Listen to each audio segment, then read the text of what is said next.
Kalishen, ako ay narito pa rin sa bahay at hardin ni Claude Monet sa Giverny, France. Ito na ay kalawang bahagi ng ating paglalakbay at ngayon ay bibisitahin na natin ang Water Lily Pond at ang maganda niyang hardin. Kung hindi niyo pa napapanood ang part 1 kung paano pumunta dito at ang house tour, huwag kalimutang panoorin yun ha! Sino nga ba si Claude Monet? Siya ay isang kilalang pintor na kinikilala bilang ama ng impresyonismo. Ang bahay at hardin na ito ay nagsilbing inspirasyon sa marami niyang mga likha at naging mahalagang bahagi ng kanyang buhay at sining. Pagkatapos kong maglibot sa kanyang bahay, nagtungo na ako sa kanyang hardin. Ang hardin ay napakalawak na kinailangan ko pang dumaan sa isang underpass para makarating sa sikat na Water Lily Pond. Halina't samahan niyo ako maglakad-lakad sa kanyang makulay na hardin.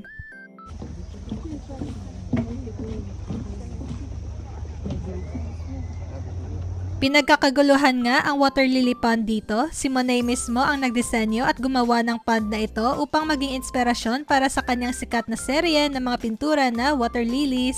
Habang naglalakad dito, parang pumapasok ako sa isa sa kanyang mga likhang sining. Tunay nga naman napakaganda ng mga tanawin na makikita rin sa kanyang mga pintura. Gumawa na rin ako ng bersyon ng kanyang obra. Gamit ko nga lang dito ay watercolor sa postcard. Ang Japanese style na tulay na ito ay bumabaybay sa pond ay isa pang gawaing sining na makikita sa hardin. Ipinapakita nito ang masusing pag-aalaga ni Monet sa kanyang pond at ang kanyang pagmamahal sa paglilikha. Isa ito sa kanyang mga paboritong tema na madalas niyang ginagamit sa kanyang mga obra. Sa katunayan, nagpinta si Monet ng 100 obra mula sa iisang vantage point na tumutuon sa arching blue-green na tulay at sa mikrokosmo ng kanyang water garden. Sa dami nga naman ng mga pinaglikha niya, sigurado ako familiar ka na sa isa sa mga obra maestra niya. Syempre, hindi rin mawawala ang Chicha's version ng The Water Lily Pond na ginawa niya noong 1899. Mahal na mahal ni Claude Monet ang kanyang hardin at personal niyang inalagaan ito.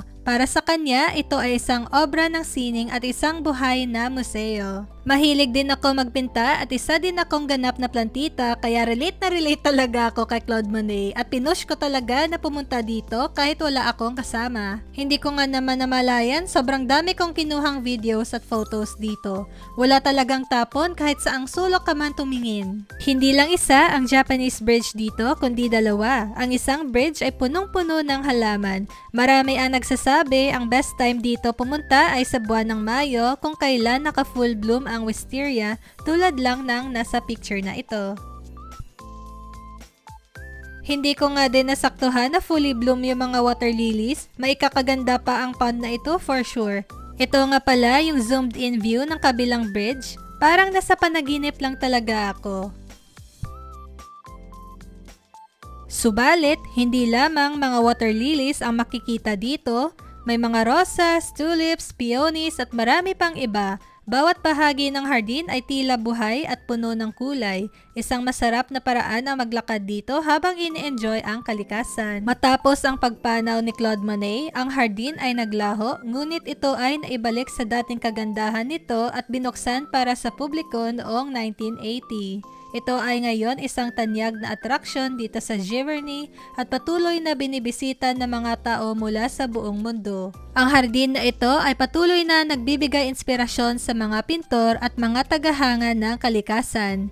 Ipinapakita nito ang kahalagahan ng kalikasan at sining at sa buhay ng tao. Kaya naman naglakbay ako rito upang ma-inspire din at nagbakasakali na sapian ng espiritu ng isang dakilang pintor, charot. Mabuti na lang talaga na kahit isang oras ang delay sa train, naikot ko din ang buong bahay at hardin.